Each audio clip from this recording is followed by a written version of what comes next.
Hello, everyone. My guest today is Amanda Lannert. She is the CEO of Jellyvision, one of Chicago's fastest growing tech companies that serves 1,400 customers with Alex, the most helpful employee decision support platform on the planet. Jellyvision's been recognized as the best software company and best culture by the Moxies, the Lighthouse winner by the ITA, and a top place to work in Chicago by the Chicago Tribune and Crains. Amanda, are you ready to take us to the top? Ready. I'll try my best. Awesome. All right. So it sounds like Alex is like your main product, but help us understand, what does Jellyvision do and what's your revenue model? How do you make money? We make money by licensing Alex to mostly large employers to help them help their employees choose their benefits. So it's an annually recurring license fee based on the number of eligible employees that we mostly license to the jumbo employer market, meaning companies with lots and lots of people. Okay. And how would this be different than like a Gusto? Yeah, Gusto is a full benefit administration platform. They help you enroll employees and manage employees. All we do is help people understand their benefit choices and help them understand the mathematical annual out-of-pocket costs so they can make good decisions. And you'd say, well, how is that possibly a big enough business compared to Gusto that's an end-to-end sort of CRM for people? And the reality is Ford spends more money per car on health insurance than it does steel. And 1 in 4 of their employees would rather clean a toilet than think about their benefits. And so we just drive really, really good decision-making around health insurance to help reduce the cost of confusion on overall care. We save employees and employers a ton of money on one of the most expensive decisions they make in a given year. That's fascinating. So right now, how many employees are under a brand that pays you? Total, we have 1,400 customers that represent 18 million employees. Wow, that's a lot. Okay, that's very good. And mostly US based? All US based, largely because we're the only country that really has messed it up so that employers are in the game. Other countries have nationalized healthcare and no health insurance to pay for it. So it really is a very uniquely American phenomenon in large part. That's fascinating. I want to put all this on a timeline here in a second. But first, you mentioned kind of enterprise many times. Kind of how enterprise are you? So on average, what are these people going to pay you per year for this kind of thing? It depends on the number of employees, but it can be a 5, 6, or 7-figure deal depending on number of employees. And we work with the country's largest employers. Okay. Can you tell me, ignore per logo, like per seat typically? I mean, or per employee? Are we talking like $1 or 10 cents or $100? Yeah, sliding scale, which depends on the number of employees you have. And on the teeny tiny companies, you can get it for $18. Oh, wow, large okay. Enterprise, you can get it for $0.25 an employee a month. You can get great. much, much smaller. So okay, so the most, if someone's listening right now and they're really small, the most expensive would be about $18 per month per employee. Oh.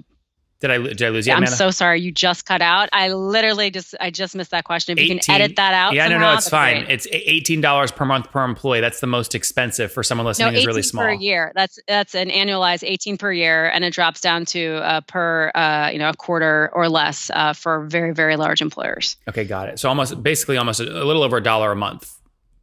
That's right. That's great. Very good. All right, put this on a timeline for me. So when did you launch the company?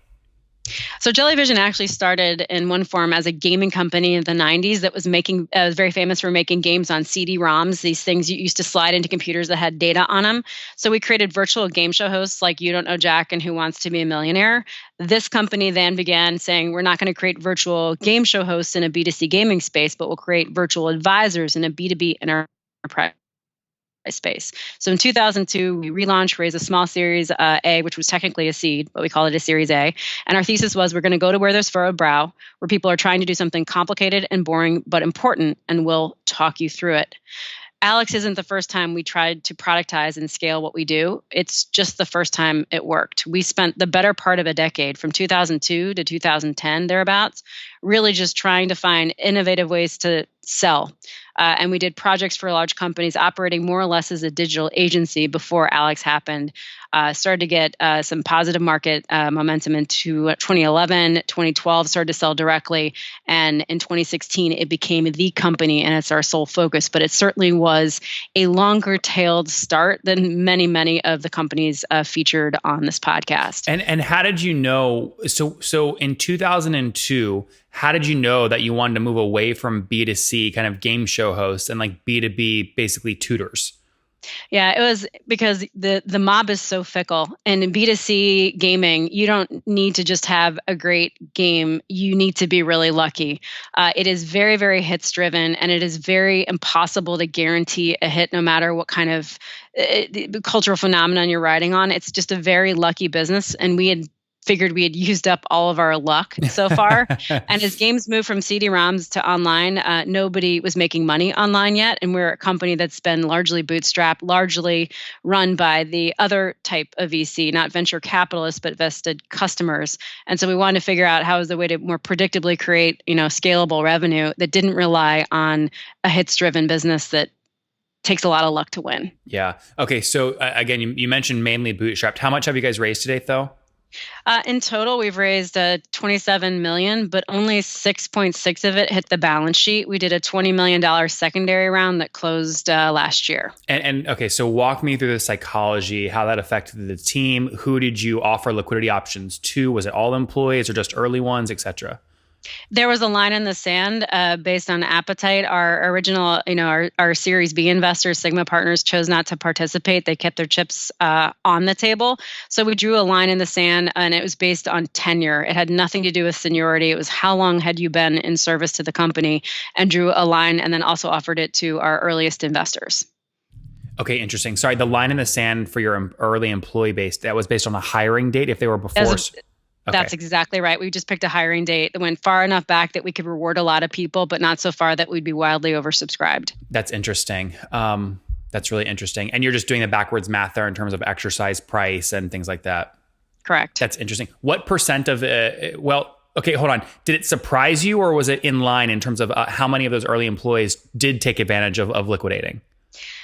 It's a very personalized thing. I think I was probably surprised by what everybody did because they all made very personal decisions versus anyone's statement about the growth and success of the business. It's how long have you been there? How diversified are you as an individual? What are your liquidity needs? How bullish are you about the future? There's no one dynamic. Therefore, it was a very, very personal thing that everybody did. I thought it was really interesting, but I also was very pleased by how many people didn't take chips off the table or left a large portion still to ride. Like people see still upside potential at Jellyvision, and that was pretty cool too. Yeah, no, that is very cool. What are you at today in terms of total employees?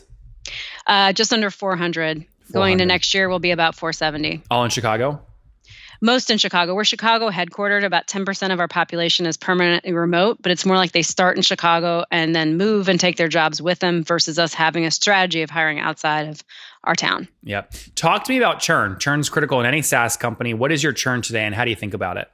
It's a low digit net positive dollar churn. We've been very successful in having a sticky solution. It does its job. It creates an ROI. And so we stay in with our core product and then we expand through additional line items, things that help employers navigate leave of absences or financial wellness or additional add-ons is how we grow. But we have a really lucky relationship with a lot of our large employers with our core product. So when you say a low single digit churn, I mean, so less than 10% revenue churn per year?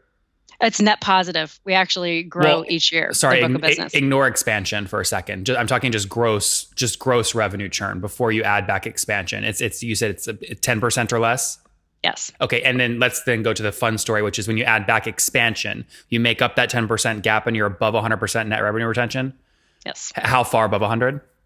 It changes every year. It depends on what new line items we're taking to market, but our growth has really shifted from net new. We're seeing a lot of growth in our existing book of business too. That's great. No, that's really good. It's a fun place to be once you start hitting that scale and realizing introducing kind of higher ACV products across current base can drive a lot of the growth. Did you do any acquisitions to drive those upsells, or it's all been built internally?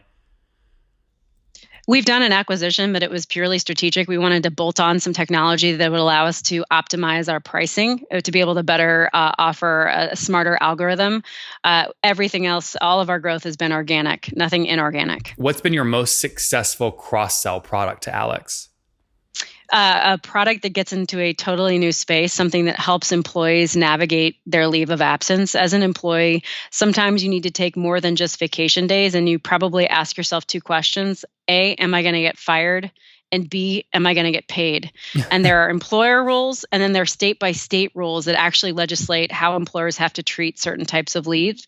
And we've created a product that is not only compliant, it is humanistic and very helpful in walking employees through these leave considerations. And that is our most successful line extension by far. It really is sort of a mini business unit in and of itself. That's interesting. Amanda, can you describe to me new logos you're adding today? What do they typically look like? Is it a team of 100 or 1,000 or 10,000? The typical starting point?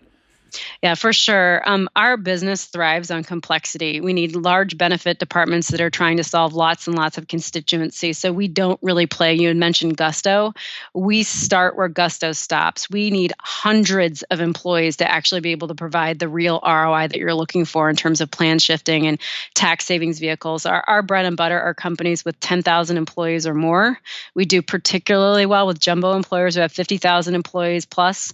Mid-market to us is 2,000 to 10,000 employees, and then we do okay 800 to 2,000. But if you have a 40-person company, you may not even be offering benefits, let alone needing Alex to explain them. Yeah. So then, is it fair to say if you do close on a 10,000 kind of seat account, that $18 a seat price point? I mean, that year one ACV is going to be 180 easy, 180K.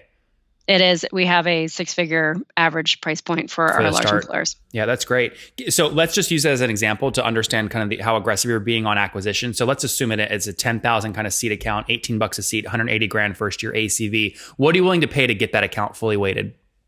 Our CAC to LTV is about 11 to 1. Our gross margin payback period is 8.8. We are able to very cost effectively land and keep jumbo employers. Got it. So just to be clear, if you've got an 8.8 kind of month payback, that means you're willing to spend, call it 130, 140 to get 180 grand in new ARR? Yeah, we spend less than that. Yeah, that's great. Okay, very good. And then gross margin LTV, gross margin payback, a lot of people do the less aggressive version, just say what the payback is. They don't multiply by gross margin on the end. Help explain kind of the importance of that. Well, it's all about profitable, sustainable, long-term growth, isn't it? We are a business that has SaaS margins, SaaS revenue, and we need high gross margins to be sustainable. And what we're looking about isn't just is it cash in, but is it profitable? Are we going to have a profitable business in 3 years? Yep. Are you cash flow positive today? Have been since 2009. We are also profitable this year with line of sight to having substantially improved margins by 2020. So we are a business that has grown through customer revenue, not, venture capital. Yeah. So the 20 was secondary. There was another 6.5 that you said was going into the company. That's still all sitting in the bank. Well, it was 1.6 in 2002, 5 million in 2007. We haven't put cash on the balance sheet in over a decade. That's great. That's really cool. You say you're improving gross margins. Where do you anticipate getting most of those points back from? What are your biggest expenses right now above the line? I think where we're going to get gross margin back is improved efficiency and implementation. It's not a off-the-shelf product. It is configured versus customized by a customer. The better we sort of deliver our product where it feels personalized, but it's pretty turnkey from an implementation standpoint, will improve gross margin.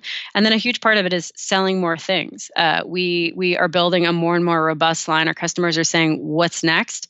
And being able to walk in and sell a multi-product solution will help us from a gross margin perspective as well. Yeah, that's great. Last question here as we wrap up. I mean, can you give me a general sense of kind of ARR size or range that you're at today? Yeah, we're north of 50 million in revenue. Our ARR is north of 60 million. Okay. Walk me through where those are different. Is that just GAAP versus cash? It is. We have a very seasonal business like accountants, but our tax day happens in November. So we book all of our revenue in the year in which we win it, but we recognize it pro rata over the start of a license, which typically starts in November or December. So revenue trails bookings. Yeah, that's interesting. So very good. So at a $60 million run rate today, I think what that puts you at about $5 million per month in revenue across 1,400 customers. That means average customers paying you, call it $3,500, $3,600 a month, something like that. Does that sound about right? Yeah, but we really look at it on an annual basis just because of the cyclicality. We don't have a lot of ebb and flow month over month. It really is an annual business. Yep. Just to kind of give you, it's a unique dynamic. So that'd be 40 or about 43 grand a year then, average ACV. That's right. Yeah. That's it. We don't win or lose a lot of business in Q1 or Q2. Do you have the ability though to upsell, or can you only upsell every 12 months? If we're selling into the benefits solution, selling to our core customers in the core sort of pain that Alex is best at solving at, it is an annually cyclical business. We've tried to bend the will of the market, but but the good news is we have something a lot of SaaS companies don't. We have a trigger for purchase, and we have a trigger for implementation, and we have a trigger for use. What's that mean? In B2B2C markets, you got to get your customers to buy. You got to then get them to pay attention and actually implement and go live with your software. And then you need users to come and actually use your software so you can prove value to your purchaser. In our instance, because there is this dynamic period called employers get their employees to pick their benefits for the following year. It's where billions and billions and billions of insurance decisions are made. We get everybody, our employers know that there's this date that they have to have everything ready for, and it forces all kinds of purchasing and all kinds of implementation behavior. And then employees have this like $18,000 carrot. If you don't go through open enrollment, you will not get insurance from your employers. So we have sort of this like carrot and stick that gets employee behavior to change. So user and purchaser behavior are driven by this annually cyclical business.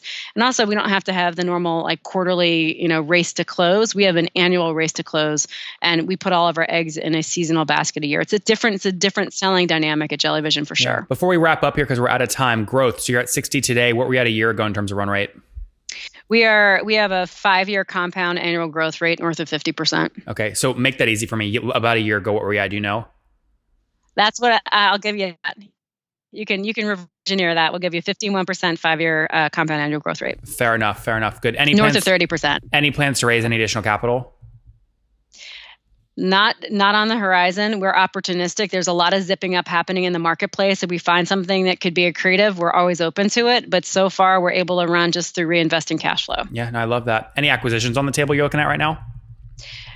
We just looked at one today. Nothing worth announcing at this point, but we're always shopping to bring solutions to market. Sounds good. Let's wrap up with the famous 5. Number 1, favorite business book, Amanda?